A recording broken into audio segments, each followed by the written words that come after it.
बिस्मिल्लाहिर्रहमानिर्रहीम। तमाम देखने वालों को अस्सलाम वालेकुम। मैं हूं तस्लीम अहमद साबरी और आप देख रहे हैं सुनो सलाम। ला इलाहा इल्लल्लाह मुहम्मदुर रसूलुल्लाह। अल्लाह रब्बुल इज़्ज़त ने कुरान मजीद में शुक्र की अहमियत को बहुत ज़्यादा उजागर फरमाया है। शुक्र से मुताल्लिक़ कुरान मजीद में बहुत सी आयात हैं। अल्लाह रब्बुल इज़्ज़त शुक्र करने वालों को पसंद करता है और नाशुक्री करने वालों को अल्लाह रब्बुल इज़्ज़त अपने अज़ाब से डराते हुए कुरान मजीद में इरशाद फरमाता है, जिसका तर्जुमा है कि और याद करो जब तुम्हारे रब ने ऐलान फरमा दिया कि अगर तुम शुक्र अदा करोगे तो मैं तुम्हें और ज़्यादा अता करूँगा, अगर तुम नाशुक्री करोगे तो मेरा अज़ाब फिर सख्त है। अल्लाह रब्बुल इज़्ज़त ने इंसान को इतनी नेमतों से नवाजा है कि इंसान उन नेमतों का शुक्र अदा करना तो दूर की बात, उनका शुमार तक नहीं कर सकता। सारी ज़िंदगी अगर इंसान कोशिश भी करे तो शुमार नहीं कर सकता। इंसान सोचता है फ़लाँ को इतना दे दिया, फ़लाँ को अल्लाह ने ये दिया, फ़लाँ को अल्लाह ने वो दिया। लेकिन अगर यही इंसान अल्लाह की अता करदा उन नेमतों के बारे में सोचे जो अल्लाह रब्बुल इज़्ज़त ने उसे अता की हैं, उनमें से बहुत सी नेमतें तो ऐसी हैं जो अल्लाह रब्बुल इज़्ज़त ने बग़ैर किसी कोशिश के, बग़ैर मांगे, बग़ैर किसी कमाल के अता की हैं, जिनके लिए बहुत से लोग अल्लाह के सामने गिड़गिड़ाते हैं। तो इंसान फिर इंसान हकीकी मानों में अल्लाह का शुक्र अदा कर सकता है। हम एक वक्त में एक साथ अल्लाह ताला की अता करदा बहुत सी नेमतों से फ़ायदा उठा रहे होते हैं। अल्लाह रब्बुल इज़्ज़त ने हमें मुकम्मल जिस्मानी आज़ा के साथ अक़्ल व शऊर और हर महरूमी से पाक एक मुकम्मल इंसान बनाया है। अगर हम अपने इर्द गिर्द देखें तो हमें बहुत से ऐसे लोग नज़र आएंगे जो बहुत सी महरूमियों का शिकार हैं। इसलिए हमें उन सब नेमतों पर जो अल्लाह रब्बुल इज़्ज़त ने हमें अता की हैं, अल्लाह रब्बुल इज़्ज़त का तहे दिल से शुक्र अदा करना चाहिए।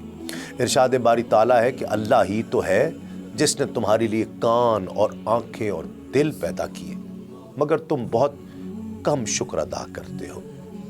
शेख सादी की एक मशहूर हिकायत है कि किसी शहर में आप पहुँचे तो उनकी जूती फट गई, नई खरीदने के पैसे नहीं थे, बड़े रंजीदा हुए, बड़े परेशान हुए कि इतने फजलो कमाल के बावजूद अल्लाह ने इस हाल में रखा कि पाँव में जूती तक नहीं है, फटी हुई जूती है।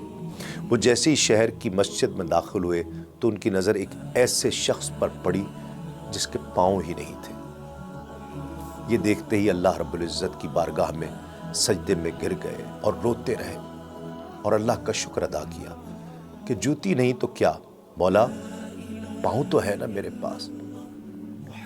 अल्लाह तबारक व तआला की सबसे बड़ी नेमत ये है कि अल्लाह ने हमें मुसलमान घराने में पैदा किया है। सिर्फ यही नहीं बल्कि ख़ातमुन नबिय्यीन, रहमतुल लिल आलमीन, नबियों के सरदार हज़रत मोहम्मद मुस्तफ़ा सल्लल्लाहु अलैहि वसल्लम का उम्मती बनाया है। अगर इसी बात का शुक्र हम सारी ज़िंदगी सजदे में पड़े रहें तब भी अदा नहीं कर सकते हैं। ये इतनी बड़ी नेमत है, हमें अल्लाह की नेमतों का तज़किरा करते रहना चाहिए। इस तरह भी हम अल्लाह का शुक्र अदा कर सकते हैं। हमारी सितम ज़रीफ़ी क्या है कि मुसीबतों का तज़किरा हम करते हैं, नेमतों का ज़िक्र नहीं करते कि किन नेमतों से रब ने नवाजा है, और ये सिर्फ उसी की जानिब से।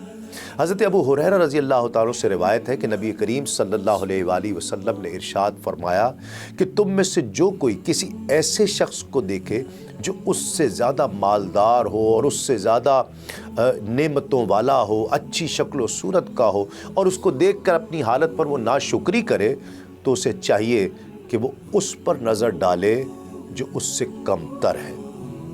जब अल्लाह रब्बुल इज़्ज़त ने हज़रत सुलेमान अलैहिस्सलाम को बहुत सी नेमतें दी तो हज़रत सुलेमान अलैहिस्सलाम ने इन नेमतों का एतराफ़ इन अल्फाज में किया कि ये मेरे रब का फ़ज़ल है ताकि मुझे आज़माए कि मैं शुक्रगुज़ारी करता हूँ कि नाशुक्री। हकीकत यही है कि जो शुक्र करता है अल्लाह उसे और अता करता है।